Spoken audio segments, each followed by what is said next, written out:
Hey everyone, how you doing? My name is Echo and I hope you're having a great day. Today's Minecraft video is a brand new beta for Minecraft Pocket Edition, the Bedrock version. I have a smile on my face because the 1.14 betas are finally over. We did have a full release the other day, which was the version 1.14.30. That update is available for iOS, Android, Windows 10, Xbox, Switch, and PlayStation 4. Today, we focus on the 1.15 betas. This is the version 1.15.0.51. This is not a Nether update beta. This is a parity beta. To me, this is more important than the Nether update. This is Bedrock taking a step in the right direction. I think towards the end of 1.15, if not 1.16, will be the Nether beta.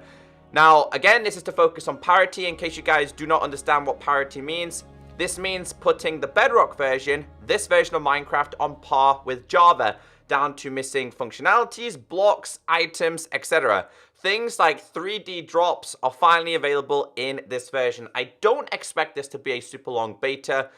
There is still quite a few things missing, which we will go through in today's video. But 1.15 beta, can we smash 1,000 likes for the first 1.15 beta? So I don't really like the background. Again, as you guys know, standard in all my videos, I will have a couple of different resource packs that you guys can check out down below. The first one is a beta text hider. Just makes your Minecraft look a little bit more beautiful. I can imagine a lot more people will be playing in this version because, well, it's got a lot of missing features. And the other one, as always, is the better backgrounds, which is coming from Rasping Mango, which does give you the option to change your background to make it more beautiful. All right, guys, we have a lot to go through, but I do want to mention, I'm not covering everything in this video. I'm covering the most important things. So I do highly recommend reading the changelog, which will be down below in the description.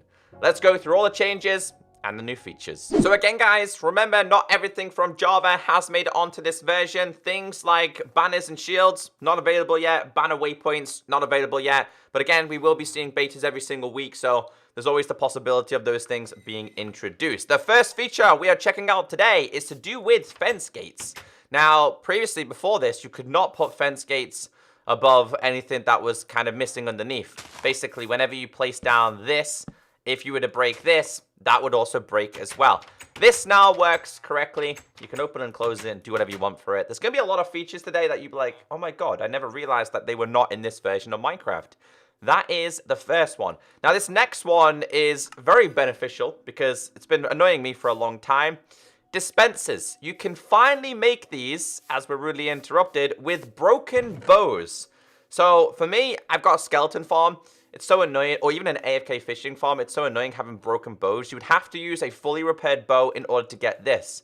But now that is no longer the case. You are now able to put a broken bow to craft yourself a dispenser. Who knew that something so simple took a very long time to be introduced to the game? Now, the other day, this is something I was talking about the other day. You can now take and re-add flowers into flower pots. This was not possible. The only other method that you could do this previously is you'd have to break the flower pot to then get the flower. Man, again, something so simple finally introduced. Now, we have an assistant here. This one is a new feature, and this is the introduction of Curse of Binding. There is no Curse of Vanishing yet. Now, this is a negative enchantment. This cannot be found whenever you're normally enchanting. So if you're enchanting in an enchantment table, you will not get the Curse of Binding. These are found mine shafts, dungeons, the Nether. You will find these around the map like you do in other chests as well. Also, you can fish these out. Now, Curse of Binding comes in, I'm not sure how many there is. I think it just must be Curse of Binding 1. I think it's the same for the other ones as well. This can literally go on anything. It can go on pickaxes, swords, shovels, armor, you name it, it can go on that. Now, how this works is, and I'm going to show you how this works, because whenever you have a curse enchantment on, so Curse of Binding binds this to you. So if I was to put this armor on, I cannot take it off in survival until I die. So be careful of the armors that your friends give you. Now, at the same time, you can disenchant, but you cannot disenchant the cursed enchantment. So whenever you disenchant this, It's obviously going to take away the protection and unbreaking, but you cannot gain anything from the Curse of Binding. It is there forever. Now, if I do / set world spawn, which is set right here, and we put this on, and we go to / game mode survival, I can't take it off. It is locked to me. The only way for me to be able to get this off, go game mode C, is if I die. That is the only way you can do it. And let's go back to game mode S. In 3, 2, 1, we're dead. So yeah, that is the only way you can, well, get rid of the binding, which isn't very good, because if you're like 30, 40, 50 levels up of XP, it's not going to be something that you want to deal with. There is a couple other changes with the curses that I want to go through. I put the Curse of Binding on a Wither Skull. Looks like it can be put on skulls. There's a couple of changes I'm slightly not understanding. If somebody could explain this to me, that would be great. Enchanted skulls and blocks have enchanted glow effect. Now, this is enchanted, but it doesn't really show any form of enchanted glow effect. So I was just a little bit confused by that. If somebody could explain what that means, that would also help me. But that's the one thing. All right, the next one. Dropped items now have 3D model and spin. Believe it or not, there were so many people that wanted this. Minecraft Bedrock previously only had 2D items. These are now 3D. And they work the same way as Java does. Again, just as a minor change that just makes your overall gameplay experience a lot better. But finally, 3D items are now available on the Bedrock version. I've seen so many people excited about that one. The next one, pufferfish now have middle inflation state when approached. Now, focusing on the same one, sounds for this will be updated soon. So if we grab ourselves a pufferfish, we'll just go with the bucket one, and we just go with one of these. We might be able to do this in survival, but if we go over here and we just spawn a couple of Miss Puffs here, and we do / game mode, and we go to survival, the pufferfish now have a middle state, as you guys have just seen there. So when you approach them, they have a middle stage, which is that one, and then they go back to small. So that's the small one. We get a little bit closer, it goes to the middle one. A little bit closer, it gets to the bigger one. It's kind of like warning you to stay away from the pufferfish. Again, another change in Minecraft that nobody really knew and nobody really paid a focus to. What else have we got here? We got a lot to go through, guys. This one, I don't know how I feel about this one. Podzol is now produced when generated by players using spruce saplings. So if we grab ourselves bone meal, this can possibly ruin quite a few farms. I mean, it's not a bad thing, but it's a good way to get Podzol if you want it. We'll place down these, and we grow this. Podzol now spreads. It's like a virus. Even if I'm to, like, replace these, if I remember to come back in today's video, I believe these should change, unless that's not been implemented yet. Don't forget, guys, this beta is only available for Windows 10, Android, and Xbox at this point. Of course, these features will make their way to all versions upon release. Eye of Ender particles now match Java Edition. There might actually be a portal somewhere now around here. It is a little bit laggy, though. Don't know if you guys have noticed this. Again, we're in beta, so issues are expected to happen. The next one is tweaked texture of the iron bars to match the Java Edition. These look a little bit more rusty compared to the previous Bedrock version ones. Pumpkins can now be placed over a non-supporting block. Passive mobs now spawn on the correct blocks. This is a step in the right direction for the spawning and despawning of mobs in Bedrock. Remember, if a mob spawns in Bedrock, it's there forever until you kill it or it dies by fire or something like that, if it's a zombie or a skeleton. They are working on that, so that's a good step in the right direction. Wither no longer breaks obsidian during spawning animation. So if you want to make wither chambers and you want to use yourself obsidian, make yourself an obsidian room, they no longer break obsidian. Which sucks for me, because in my underground survival world, I'm going to fight the wither before this change is introduced. But yeah, that's one of them. Players now get conduit power effect when it rains, which I think is a very, very good one. So we have the conduit over here. If we do / weather and we do rain, this should introduce an effect. I can't ever remember what I need to press on this version in order to access. There we go. Was it X? Is it X or Z? There you go. Conduit power. So whenever it rains and you buy this, it gives you the conduit power. Again, I'm pretty sure some of you guys will find some form of use Let's set it back to clear. Let's keep going, guys. I know I'm only briefly going through a lot of these changes, so I highly recommend reading the changelog, because, again, it'll explain a couple more in detail. This one's to do with boats. Whenever boats is placed on cactuses, they freak out, and they break. The next one. New files, changes, and improvements for add-ons and map makers. I don't really create add-ons, but there has been some new changes. Have you guys noticed that the new is kind of, the N is slightly off there? It's hanging off. I did not know that was possible. Go away, villager. Yeah, so if you're into add-ons, go and check the changelog. This will make a lot more sense to you guys rather than me.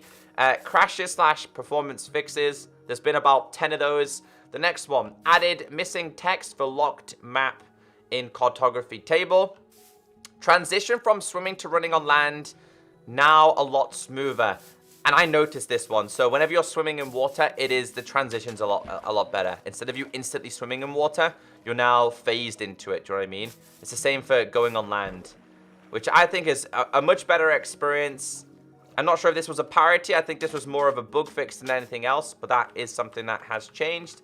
Someone's died by the berry bushes. Casting fishing rods while running no longer slows you down. Where's all my PvP players at? I think you guys will definitely enjoy this for servers and stuff, so this no longer slows you down anymore.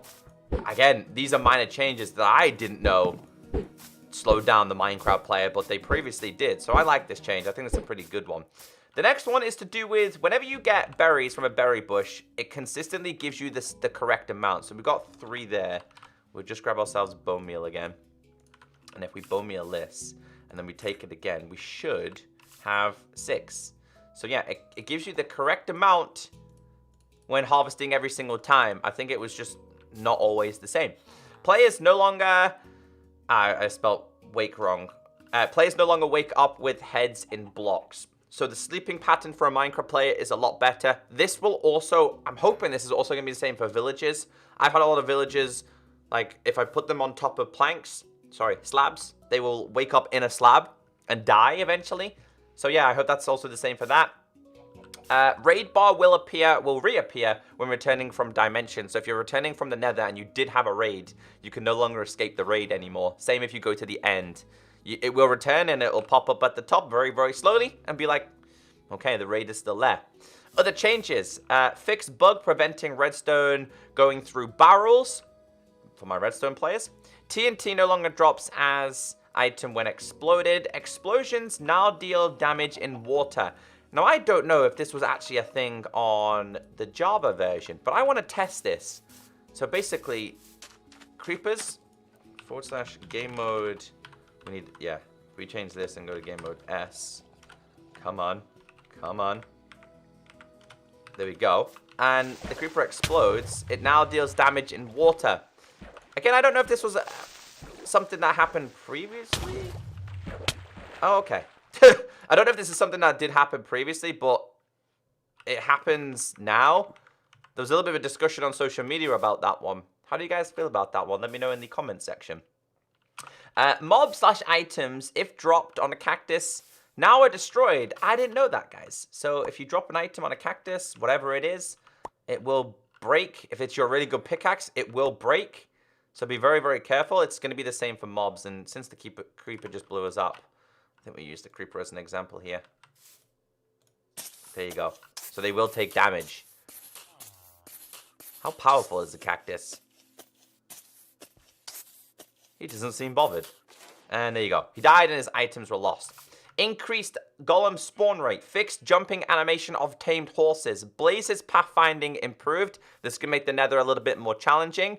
Fixed pillager captains from not being hostile, I should say. They would just basically walk up to you and not attack you. Wolves now spawn in more biomes. Small mobs no longer get stuck in gaps created by stairs.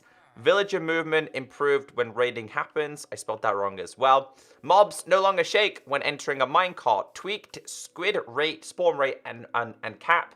Drowned no longer drop tridents unless holding them. Haven't fully tested this, but this might break trident farms. So if you had a zombie spawner and you turned them into drowns and then you killed them, they could drop a trident. Not entirely sure if this is no longer a possibility. I think this is also to match the Java version. On the Java version, unless a drowned is holding a trident, you cannot get that trident. So yeah, that might have broke a lot of spawners and mob farms. Fixed bug preventing cats sleeping on bed with players. Fixed bug allowing zombie villagers to break iron doors. Man, they were some buff zombie villagers. Sitting mobs no longer slide when in breed mode. And again, there is a couple more changes in the changelog. But again, I highly recommend checking it out for yourself. Hopefully, you've learned a couple of new things in today's video. I wouldn't worry about the 1.16 beta, the nether beta features. All I would say is this is a much needed update. There was a lot of changes. So guys, take care. Stay beautiful. If you're still watching now, don't forget, this is part of my skin pack, which you can get on the Minecraft Marketplace. Just search Ekadal Onesies. Guys, have a great day. Stay beautiful. And as always, I will be here to keep you all updated with everything for the 1.15 beta. Catch you next time. Bye.